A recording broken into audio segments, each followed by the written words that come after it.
Praise Jesus. May the Lord Jesus Christ bless you and open your spiritual eyes to see Jesus today. Welcome to a broadcast by Lord Jesus Christ, the Only Hope program.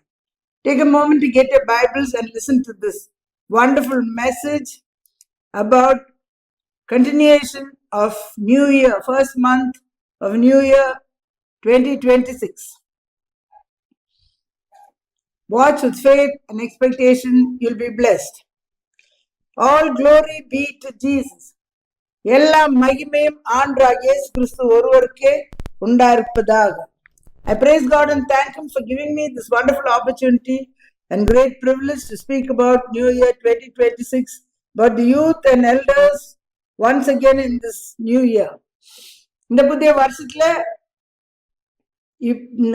இந்த முதல் மாசத்துல ஆண்டவர் வாலிபர்களுக்கும் மூப்பர்களும் மேல என்ன கொண்டு என்ன செய்ய போறாங்கன்னு சொல்லி பேசுறதுக்கு கொடுத்த மகா பெரிய பாகியத்துக்கு ஸ்லாக்கியத்துக்கு நன்றியோட அவரை துதிக்கிறேன். Greetings to all my wonderful viewers in the name above all names. எல்லா நாமத்துக்கும் மேலான நாமத்தை உடைய கேட்டுக்கொண்டிருக்க எல்லா பரிசுத்தவான்களுக்கும் என்னுடைய வாழ்த்துக்களை தெரிவிக்கிறேன். The next 20 minutes I pray the Holy Spirit will enlighten the eyes of your understanding to see what the Lord Jesus wants you to do in this new year 2026 so that you can finish strong spiritually, physically and blessed with the fullness of His blessings to the overflowing. அடுத்த 20 நிமிஷம் பரிசுத்த ஆவியானவர் தாமே உங்களோட மனக்கண்களை தெளிவாக்கி ஆண்டவராகிய இயேசு கிறிஸ்து இந்த புதிய வருஷத்துல என்னென்ன காரியங்களை செய்தா நீங்கள் பலமா ஆவில பலப்பட்டு கூட மாம்சத்துல கூட பலப்பட்டு ஆசீர்வதிக்கப்பட்டவர்களா நிறைவான ஆசீர்வாதம் பெற்றுக்கொண்டவர்களா வருஷத்தின் முடிவுல காணப்படும்படிக்கு உங்களுக்கு அந்த வெளிப்பாடு தர வேண்டும் என்று நான் வேண்டிக் கொள்கிறேன். If you need prayer, call that number on the screen. ஜெபம் தேவைப்பட்டா நீங்கள் அந்த டெலிபோன் நம்பரை கூப்பிடுங்க. The Lord Jesus is able to come the very instant you call and deliver you from whatever impossible situation you are in. எப்பேற்பட்ட தகர்க்க முடியாத காரியம் இருந்தா கூட இயேசு கிறிஸ்துவை ஜெபம் பண்ணி கூப்பிடும் போது அச்சனமே உங்களுக்கு விடுதலை கொடுப்பார். Shall we constrain him to come? நாம் அவரை வருந்தி அழைப்போமா? ஆண்டுகள் நன்மையினால் முடிசூண்டு வளம் பெருக தேசத்தின் மீதே கண்களை வைத்து பாசமாய் நோக்கிடுவார். கிருபை எம்மை சூழ்ந்து கொள்ளும் தாம் கிருபை கர்த்தரில் மகிழ்வோம் களி கூர்ந்திடுவோம் கண்டடைந்தோம் கிருபை. Hallelujah. Last week we saw what the Lord spoke through Joel the prophet from second chapter of Joel verses 23 to 27. போன வாரம் கர்த்தர் என்னென்ன செய்தார்கள் என்று யோவேல் தீர்க்கதரிசி மூலியமா பேசினது யோவேல் 2ஆம் அதிகாரம் 23 27 வசனம் வரைக்கும் நாம் பார்த்தோம். About the 2 rains that he will pour for the farmers of the Israelites in the first month. 2 மாரிய ஊற்றுத விவசாயிகளா இருந்த இஸ்ரேல் ஜனங்களுக்கு முதல் மாசத்துல 2 மாரி ஊற்ற போறாருன்னு சொன்னதும், and if he did not pour it, then the whole year's blessings will be affected very badly. அப்போ அந்த மழை ஆண்டவர் ஊற்றாது இருந்தா வருஷத்தின் முழு வருஷத்தின் அறுவடைக்கு அடிபட்டு ஆசீர்வாதமே இல்லாத இருக்கும். And that particularly in this feast of New Year, the Israelites celebrated and honored their God with their whole heart. அது மட்டும் இல்லாதபடிக்கு இந்த வருஷப்பிறப்பு பண்டிகை இஸ்ரேல் ஜனங்க தங்கள் தேவனை கனப்படுத்தி பயங்கர முழு உள்ளத்தோட மனதோட ஆவியோட ஆத்மாவோட கொண்டாடுவார்கள். As the Israelites were farmers, without rain, blessings will be lost. மழை இல்லாதபடிக்கு விவசாயிகளுக்கு ரொம்ப கஷ்டம், வருஷம் முழுவதும் அடிப்படும். It all depended on how they honored and celebrated their God at the beginning of the year. இதெல்லாம் எதுக்கு சார்ந்து வருகிறது என்றால், 6 வருஷத்தின் வருஷ பிறப்புல தங்கள் தேவனாகிய கர்த்தரை எப்படி கொண்டாடி எப்படி கனப்படுத்தினார்களோ அவ்விதமா 12 மாசத்துக்கும் ஆசீர்வாதம் வந்து பார்க்கிறோம். And also in the last few messages we saw how the pattern we set in the first 7 days of the year or in the first month blesses us or we lose the blessings for the whole year. அப்ப அது மட்டும் இல்லாதபடிக்கு போன செய்தியில என்ன கேட்டீர்கள், நாம முதல்ல 7 நாள்ல முதல் மாசத்துல நாம ஏற்படுத்துற மாதிரி தான் முழு வருஷத்துக்கும் நம்முடைய ஆசீர்வாதம் வர வைக்கும். இல்லை என்றால் என்ன ஆகும், ஆசீர்வாதம் எழுந்து போவோம். Whatever we do in the first month affects the whole year. முதல் மாசத்துல நாம் என்ன செய்யறோமோ முழு வருஷமும் அது அடிப்படுறத பாக்குறோம். It sets the tone for the rest of the year. அது ஆரம்பம் எப்படியோ முழு வருஷம் அப்படியே தான் நடக்கும். எப்படி நீங்கள் ஆரம்பிக்கிறீங்களோ, we are in the last week of January and better do all the things we have to do to start off the new year so as to finish it successfully. அதனால இப்ப நம்ம ஜனவரி மாசத்தின் கடைசி வாரத்துக்கு வந்திருக்கிறோம். அப்ப நீங்க சேத இருந்தா உடனே நீங்கள் ஆரம்பிச்சு அது 7 நாள்கள பற்றி பழைய செய்திகள்ல நான் பேசியிருக்கிறேன். அதுல சொன்ன மாதிரி 1ஆம் தேதியிலிருந்து 7ஆம் தேதி வரைக்கும் 7ஆம் தேதி வரைக்கும் நீங்கள் ஒரு காரியங்களை செய்ய வேண்டியதா இருக்குது. அதை செய்து கர்த்தர் பிரியமா ஆரம்பிச்சு வருஷத்தை ஆசீர்வாதத்துக்கு முடிக்க நீங்கள் இப்பொழுதே அதை செய்ய வேண்டும். This year 2026 things are going to happen in both the natural and spiritual realms, which will usher in the second coming of our Lord and Savior Jesus Christ to take his bride. அப்ப இந்த 2026 வருஷத்துல இயற்கை வழியாலும் ஆவிக்குரிய பரிமாணத்திலையும் கூட விசேஷமான காரியங்கள் ஆண்டவராகிய இயேசு கிறிஸ்து செய்ய போறார்கள். அந்த காரியங்கள் மூலியமா ஆண்டவராகிய இயேசு கிறிஸ்துவோட 2ஆம் வருகை வர வைக்கும். Many ministers of God who are dead over 50 years ago have spoken of the year 2026 to be a worst year while they were alive.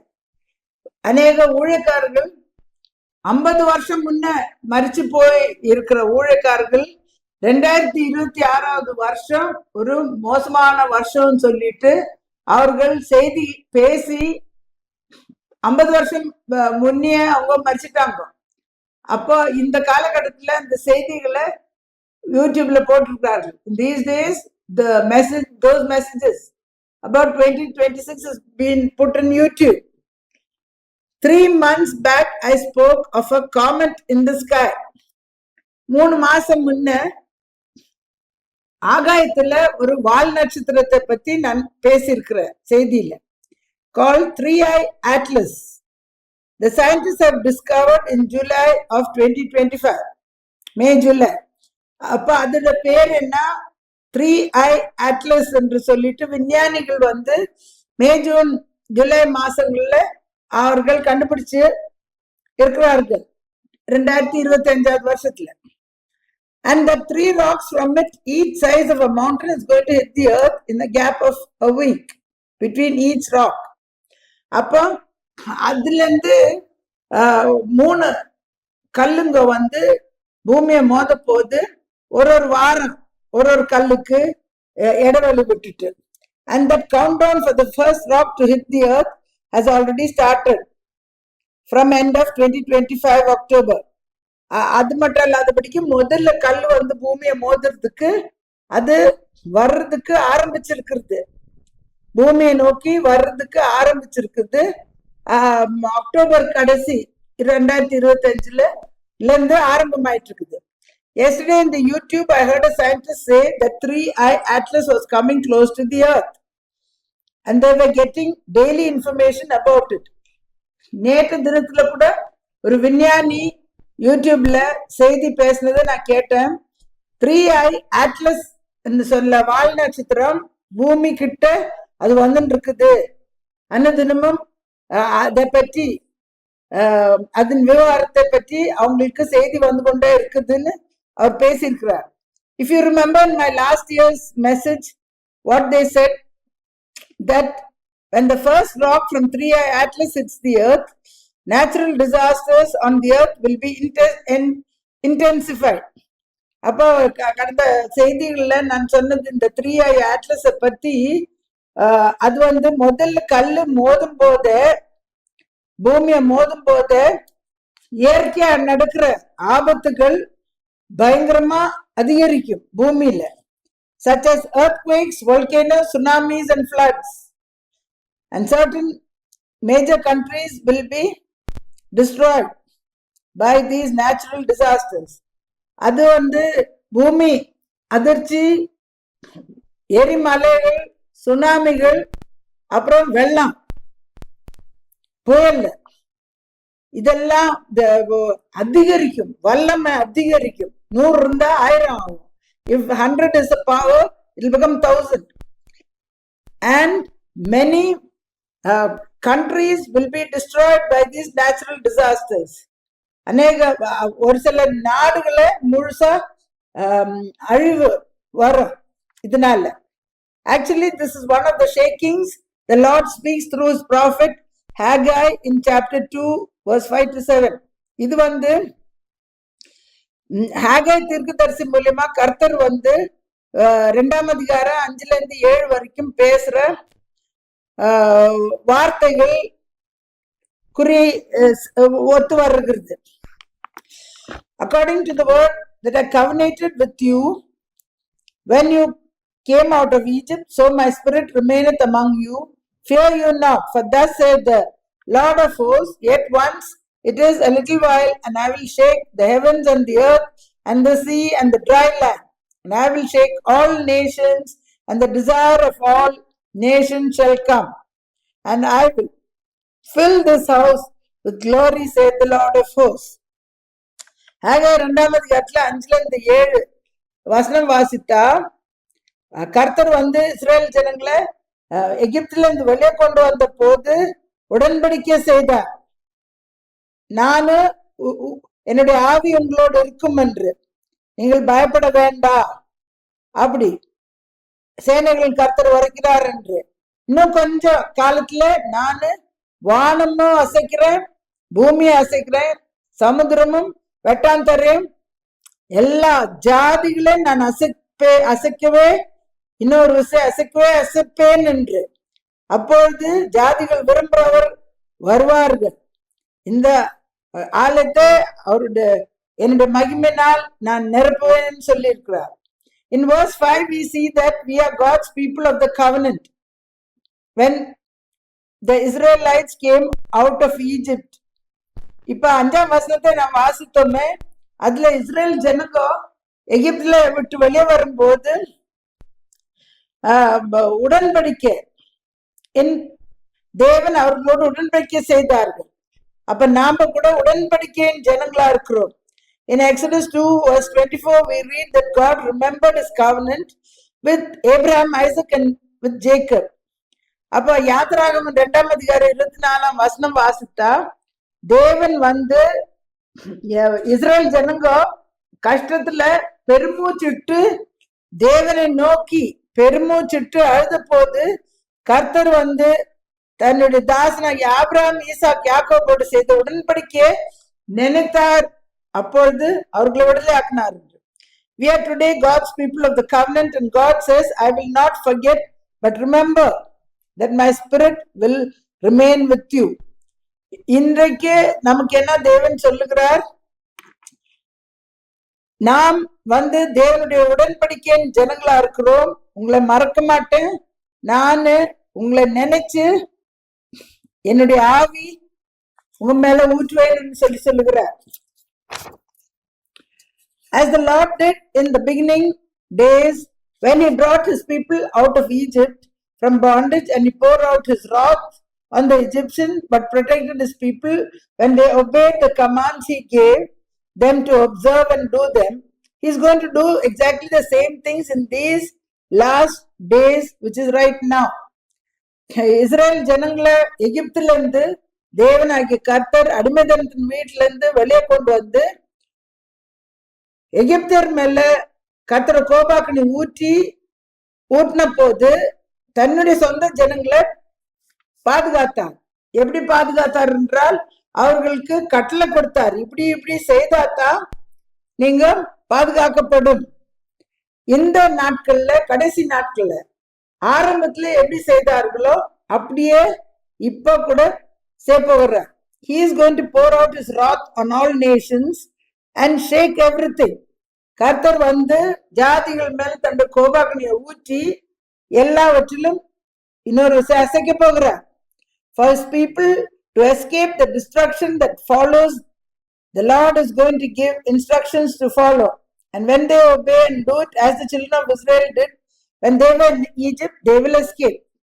அப்போ இப்போ இந்த காலகட்டத்துல கர்த்தர் அதே போல கிரியை செய்துட்டு கர்த்தர் வந்து கர்த்தருடைய ஜனங்க வந்து தப்பிக்க போக்க உண்டாக்குறார். அந்த அழிவுல இருந்து தப்பிக்கிறதுக்காக கர்த்தர் கொடுக்கிற கட்டளையை கை கொண்டு அந்த காரியங்களை செய்து முடிக்கும் போது அவர்கள் பாதுகாக்கப்படும். கீழ்ப்படுதல் தான் விடுதலை ஆக்குறது இஸ்ரேல் ஜனங்களுக்கு. In these last days, before the second coming of the Lord, he is going to do exactly as he did in the beginning. இந்த கடைசி நாட்கள்ல ஆண்டவராகிய இயேசு கிறிஸ்து ஆரம்பத்துல எப்படி செய்தார்களோ இப்போ அவருடைய இரண்டாம் வருகைக்கு முன்னாடி அப்படியே செய்ய போறார். He speaks through Malachi the prophet. He says in Malachi chapter 4 verse 4 to 6, remember you the law of Moses my servant, which I commanded him in Horeb for all Israel, with the statutes and judgments. Behold, I send you Elijah the prophet before the coming of the great and dreadful day of the Lord. And he shall turn the hearts of the fathers to the children, and the heart of the children to their fathers, lest I come and smite the earth with a curse. அப்ப மல்கியா தீர்க்கதரிசி மூலியமா 4ஆம் அதிகாரம் 4ல இருந்து 6 வரைக்கும் மோசே தாசனாகிய மோசைக்கு மூலியமா கொடுத்த நியாய பிரமாணத்தை நீங்கள் ஞாபகம் வைத்துக் கொள்ள வேண்டும் என்று இஸ்ரேல் ஜனங்களுக்கு சொல்லுகிறார். அந்த நியமத்தையும் நியாயத்தையும் எல்லாம் நினைக்க வேண்டும், அறிந்து கொள்ள வேண்டும். இதோ நான் எலியா தீர்க்கதரிசி கர்த்தரோட பெரியதும் பயங்கரமான நாள் வர்றதுக்கு முன்னாடி எலியா தீர்க்கதரிசி அனுப்புவேன். அவர் வந்து என்ன செய்வாரு, பிதாக்களுடைய இருதயத்தை பிள்ளைகளிடத்திலையும் பிள்ளைகளுடைய இருதயத்தை பிதாக்களிடத்திலையும் திருப்புவார்கள்.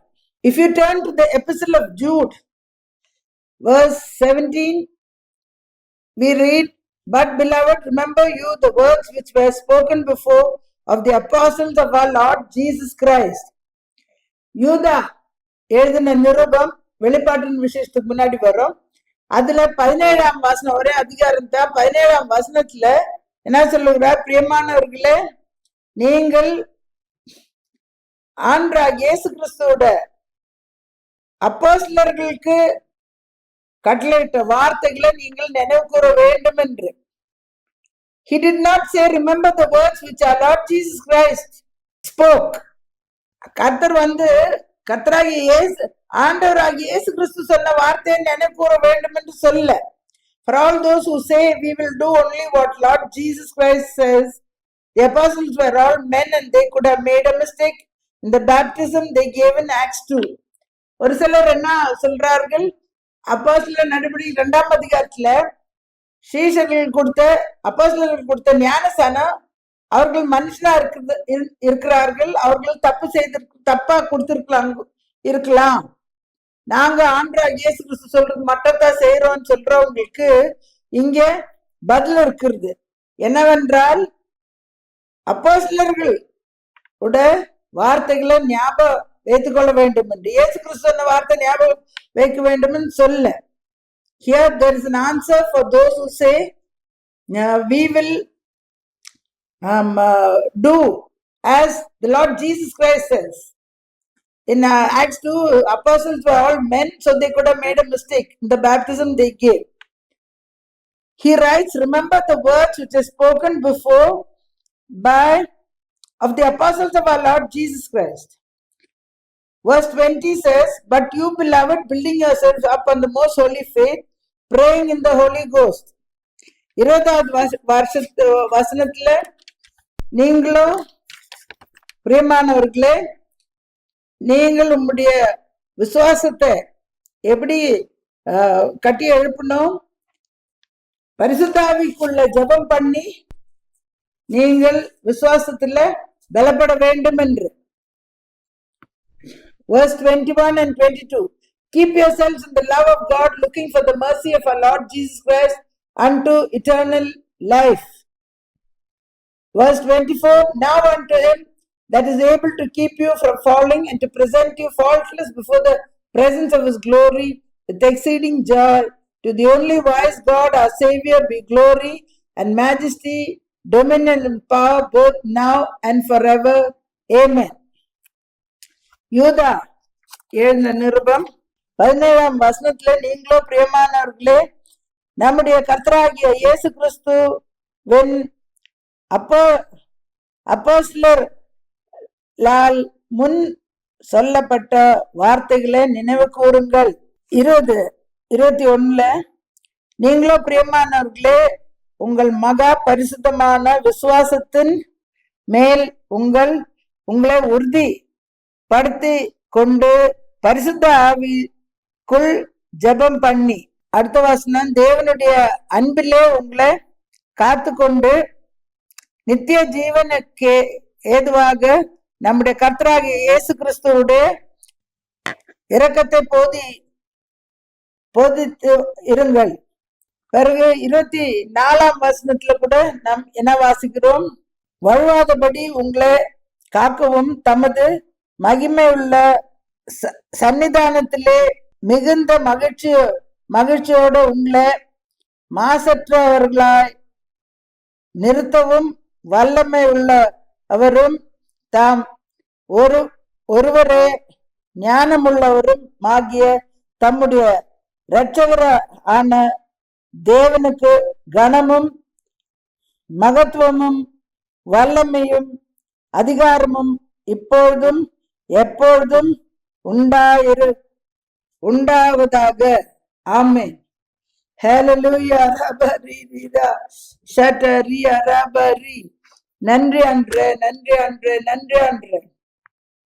In verse 20 you see that you cannot build yourselves up if you don't have the Holy Ghost. 20ஆம் வசனத்துல நாம் வாசிக்கும் போது என்ன பார்க்கிறோம்? பரிசுத்தாவி இல்லாத நம்முடைய மகா பரிசுத்த விசுவாசத்தை கட்டி எழுப்ப முடியாது. Let's go back to Joel chapter 2 verse 28, then Acts 2 verse 16 to 18. அப்போஸ்தலர் நடபடிகளுக்கு நம்ம 2ஆம் அதிகாரம் 16 வசனம் வாசிக்க போறேன். இது யோவேல் தீர்க்கதரிசி 2ஆம் அதிகாரத்துல 28 கூட வாசிக்கிறோம். அப்போஸ்தலர் 2ஆம் அதிகாரம் 16 This is that which was spoken by the prophet Joel, and it shall come to pass in the last days, saith God, I will pour out my spirit upon all flesh, and your sons and daughters shall prophesy, and your young men shall see visions, and your old men shall dream dreams. And on my servants and handmaidens I will pour out in those days my spirit, and they shall prophesy. அப்போஸ்தலர் நடபடிகள் 2ஆம் அதிகாரத்துல நாம் வாசிக்கிறோம் 16ஆம் வசனத்திலிருந்து. தீர்க்க தரிசியாகிய யோவேல் நாள் உரைக்கப்பட்டபடியே இது நடந்தேறுகிறது. கடைசி நாட்களில் நான் மாம்சமான யாவர் மேலும் என் ஆவியை ஊற்றுவேன். அப்பொழுது உங்கள் குமாரரும் உங்கள் குமாரத்திகளும் தீர்க்க தரிசனம் சொல்வார்கள். உங்கள் வாலிபர்கள் தரிசனங்களை அடைவார்கள். உங்கள் உங்கள் மூப்பர் சொப்பனங்களை காண்பார்கள். என்னுடைய ஊழியக்காரர் மேலும் என்னுடைய ஊழியக்காரர்கள் மேலும் அந்த நாட்களில் என் ஆவியை ஊற்றுவேன். அப்பொழுது அவர்கள் தீர்க்க தரிசனம் சொல்லுவார்கள். In the last days, it says here, that is where we are now. Right now, this is happening. Right now, in this time and season, these things are going to happen. இந்த காலகட்டத்தில் கடைசி நாட்கள்ல சொல்லி இப்ப வாஸ்தவமே இப்பதான் this is happening right now after what happened on the day of Pentecost, outpouring. Pentecost நாள்ல ஆவிய ஊற்றினது பிறகு இப்போ இந்த கடைசி நாட்கள்ல இப்பதான் திருப்பி அதே போலவே நடக்க போகுது. Right now is pouring out the Spirit upon all flesh. Two anointings, both are double anointings. இப்போ கர்த்தர் என்ன செய்ய போறார்? அவரு இரட்டிப்பான அபிஷேகத்தை ஊற்ற போகிறார். வருஷத்தின் ஆரம்பத்துல ரெண்டு மாறிய ஊற்றினது அபிஷேகம். In the beginning of the year, two rains he poured out, former and latter rain. Those are two double fold anointings. He is going to pour out in the first month. This first anointing is the first month's double fold anointing. Who received a double fold anointing? Prophet Elisha. Elisha தீர்க்கதரிசிக்கு இரட்டிப்பான அபிஷேகம் பெற்றார்கள். இந்த முதல் மாசத்துல கர்த்தர் வாலிபர்கள் மேல ஆவியை ஊற்றுவேன்னு சொல்லிட்டு எல்லா மூப்பர்கள் மேல எல்லாரும் மேல ஊற்றுவேன்னு சொன்னது இந்த இரட்டிப்பான அபிஷேகம் இந்த முதல் மாசத்துல ஊற்ற போகிறார். ஹல்லேலூயா. இன்னொரு அபிஷேகம் கூட மூப்பர்கள் மேல 60 வயசுக்கு மேல இருக்கிறவர்கள் மேல, 70 வயசுக்கு மேல, 80 வயசுக்கு மேல, 60க்கு மேல இருக்கிறவங்க மேல இன்னொரு அபிஷேகம் கூட ஊற்றாரு. இது ஊற்றாரு, அது ஊற்றாரு. On this second anointing, the Lord is going to pour on elders over the age of 60s, 70s and 80s who surrender themselves to the Lord and pray and ask the Lord Jesus to prepare them and make them worthy to receive it. அப்ப இது this is the Caleb's anointing.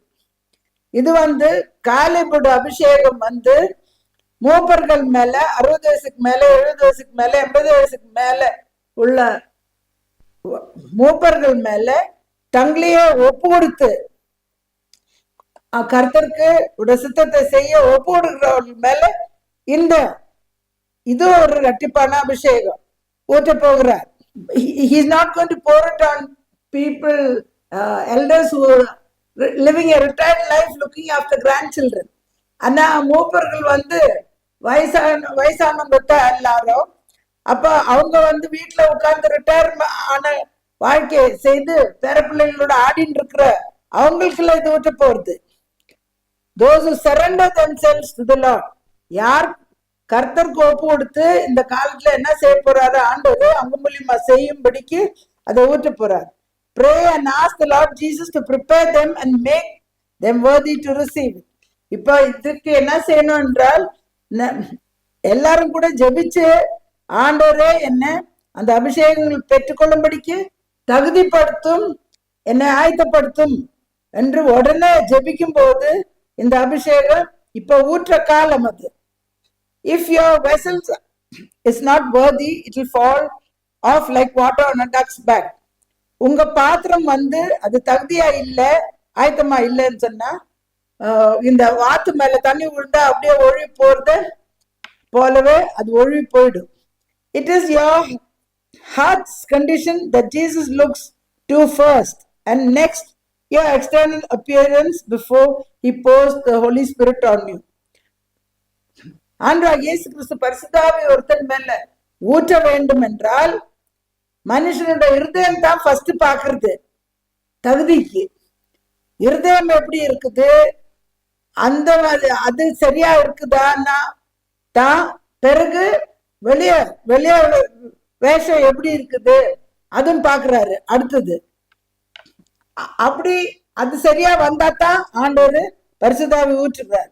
This year, if you do not have the original anointing of the Holy Spirit on you and obey what He tells you to do to protect yourselves, certain things are going to happen. இந்த வருஷம் நீங்கள் இந்த உண்மையான பரிசுத்தாவின் அபிஷேகம் பெற்றுக்கொள்ளாத இருந்தா ஆண்டவர் உங்களுக்கு என்ன செய்யணுமோ இந்த ஆபத்துங்க எல்லாம் நடக்கும்போது பாதுகாக்கிறதுக்கு சொல்றாங்களோ அது செய்யாத இருந்தா ஒரு சில காரியங்கள் நடக்க போகுது. The Lord is going to let loose devils, the spirits bound up from the beginning. When He pours out His wrath on the people, those spirits will come, cover every single person who is not empowered and finish them off in 2 seconds. அப்போ கர்த்தர் என்ன செய்ய போகிறார் என்றால், இப்ப கோபாக்னி ஊற்றும் போது ஆரம்பத்துல இருந்து கட்டி வச்ச ஆவிகளை, ஒரு சில ஆவிகளை அவுத்து விட போறாங்க. கர்த்தர் அவருடைய கோபாக்னி மனுஷன் மேல ஊற்றும் போது நாம் பரிசுத்தாவின் பலத்துல நிரம்பி வழியும் பாத்திரமா இல்ல, அந்த ஆவிங்கோ யாரா இருந்தாலும் அவங்கள மேற்கொண்டு அவங்க உயிரை எடுத்துன்னு போயிடும். People are going to die by the millions. லட்ச ஜனங்க மறிக்க போறார்கள். Suddenly things are going to change. Now is the time to prepare fervently. சடுதியில பெந்தெகோஸ்து நாள்ல ஆவியை ஊட்டின மாதிரி சடுதியில இந்த பயங்கரம் கூட நடக்க போகுது. இன்றைக்கு இந்த செய்தி கேட்கிற இன்றைக்கு தான் காலம், ரட்சணை நாள், அனுகிரக வருஷம் இப்பொழுது தான். நீங்கள் ஊக்கமா ஜெபிச்சு ஆயத்தப்படும்படிக்கு நான் உங்களுக்காக ஜெபிக்க போறேன். இஸ்ரவேலின் துதிகள் வாசம் செய்யற பரிசுத்த மகா பரிசுத்த தேவனே, நன்றியோடுமை துதிக்கிறோம். இந்த கடைசி இந்த முதல் மாசத்தின் கடைசி கர்த்தாவே வாரத்துல நம்ம இருக்கிறோம். நீர் கர்த்தாவே கேட்ட இந்த மாசம் எல்லாம் கேட்ட செய்திகள் பிரகாரம் கேட்கிற எல்லாரும் உங்களுடைய பிள்ளைகளும் யாருமே கர்த்தாவே இந்த அபிஷேகம் பெற்றுக்கொள்ளாத போகக்கூடாது. எல்லார் மேலே இந்த 2 அபிஷேகங்களும் நீ ஊற்றி கர்த்தாவே கடைசி கால அறுவடைக்காக அபிஷேகம் வேணும். இந்த அபிஷேகத்தை ஊற்றி அவங்கள வல்லமை பயன்படுத்தணும். யாரும் கைவிடப்படக்கூடாது. கர்த்தாவே எடுத்துக்கொள்ளப்படுற விசுவாசத்துக்கு எல்லாரும் வரணும். இப்ப யூதால வாசன பிரகாரம் எடுத்துக்கொள்ளப்படுற விசுவாசத்துக்கு எல்லாருமே நீர் ஆயத்தப்படுத்தி கொண்டு வரணும். எல்லாரும் ஒப்பு கொடுக்கும்படிக்கு உதவி செய்யும். இப்பொழுதே உங்களுடைய ஆவியை ஊற்றான்று கேட்கிற எல்லாருமேலையும் இந்த அபிஷேகத்தை ஊற்றி அவங்களை ஆயத்தப்படுத்தி தகுதிப்படுத்தி அபிஷேகத்தை ஊற்றி நீர் வல்லமே அந்த கடைசி அறுவடைக்கு பயன்படுத்த வேணுமா ஜெபிக்கிறேன். விடுதலைக்காக ஏன் கொண்டிருக்கிற ஒருத்தர் மேல ஆவி ஊற்றி விடுதலையாக்கி சுகப்படுத்த வேணுமா ஜெபிக்கிறேன். இயேசு கிறிஸ்துவின் மேலான நாமத்தில் ஜெபிக்கிறேன் நல்ல பிதாவே. Dear Lord Jesus, I pray for each and everyone listening to this message. Father, this is the last week of the first month. So how you start the first is how you're going to end the year. And I pray for each and everyone listening, pour out your Holy Spirit upon them. All of them must get the double fold, 2 anointings, one in the new year and one over 60 years of age, Caleb's anointing. Everybody must prepare and become worthy to receive it. Lord, I pray that you do that and pour your Spirit upon all of them, Lord, and use them mightily for this end time harvest of souls. Lord, I pray for each and every one listening, Father, let them surrender themselves to you, Lord, and receive it. Lord, let nobody lose it, Lord Jesus, because if they don't have the anointing of the Holy Spirit, other spirits will overcome them. I pray for each and every one of them. Those who want healing and deliverance, pour out your Spirit and deliver them right now. Let your name be glorified. Jesus' precious name I pray with thanks. Amen. If this message is a blessing to you, contact us by phone. If you want to support this ministry, send your offerings to the account number on the screen. These are very, very last days. So pray and ask the Lord what you to do, how to honor Him the beginning of the year. Sacrificial offerings will bring you great harvest throughout the whole year without any break. உங்களுக்கு இந்த செய்தி ஆசீர்வாதமா இருந்தா இந்த முகவரிக்கு தொடர்பு கொள்ளுங்கள். இந்த ஊழியத்தை தாங்க விரும்பினால் நீங்க அந்த அக்கௌண்ட் நம்பர்ல உங்க காணிக்கைகளை அனுப்புங்கள். இப்போ எது நம்ம வச்சிருந்தா கூட பயங்கரங்க நடக்க போகுது, எல்லாம் எழுந்து போற நிலவரம் வரணும்னு ஆண்டவர் ஏற்கனவே தீர்க்க தரிசனமா பேசிக்கொண்டு வருகிறார்கள். இப்பொழுது இந்த வருஷத்தின் ஆரம்பத்துல ஜீவனை கொடுத்த தேவனுக்கு தியாகமான காணிக்கை செலுத்தி அவரை கனப்படுத்துங்கள், கொண்டாடுங்கள். வருஷம் முழுவதும் ஒரு தடை இல்லாதபடிக்கு அவரோட வந்து கொண்டே இருக்கும். தனிப்பட்ட முறையில் ஜெபம் தேவைப்பட்டா வெள்ளிக்கிழமை காலையில நீங்கள் 10-2 வரைக்கும் தனிப்பட்ட ஜெபங்கள் இந்த முகவரியில ஏற்கப்படும். டெலிபோன் நம்பர்ல கூப்பிட்டு அங்க வந்து உங்க விடுதலை பெற்றுக்கொள்ளுங்கள். If you want individual prayers, Friday morning 10 to 2, individual prayers will be made for your deliverance. Contact us by phone, come to that address and receive your deliverance. Till we meet again, do not forget Jesus Christ is Lord. May God bless you.